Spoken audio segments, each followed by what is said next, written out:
In today's video, I'm going to teach you how to use the Zendesk API. If you find this useful, consider subscribing and liking the video. All right, let's dive in. First things first, you'll need to open the admin center of your Zendesk account. Start by logging into your Zendesk homepage.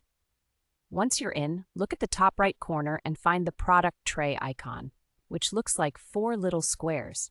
Click on that icon and scroll down to the bottom of the list where you will see the option for Admin Center. Click on it, and you're ready to move on. Now that you're in the Admin Center, it's time to navigate to the Zendesk API. Look over to the left sidebar and click on Apps and Integrations to expand that menu. You will see a section labeled APIs. Go ahead and click on Zendesk API.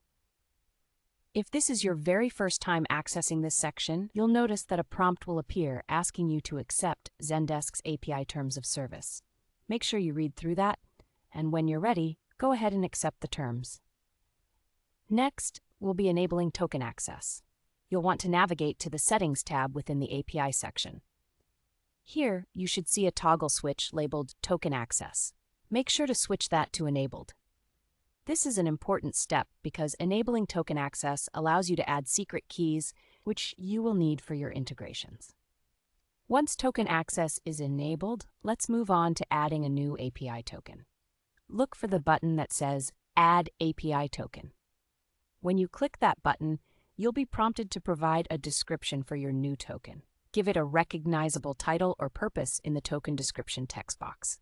This will help you remember what the token is for in the future, so choose wisely. Now comes a critical step: copying and securely saving your new API token. After you've added your token description, Zendesk will generate a new string key for you.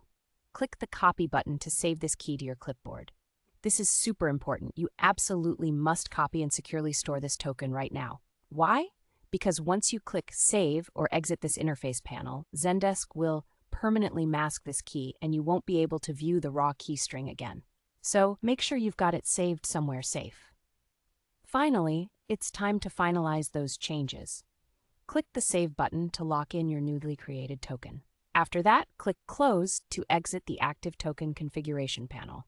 This step will ensure your new token is securely added to your authenticated integrations list. And that's it. You've successfully learned how to use the Zendesk API by enabling token access, creating a new API token, and saving it securely. If you found this process helpful, make sure to give this video a thumbs up and subscribe for more tips and tutorials.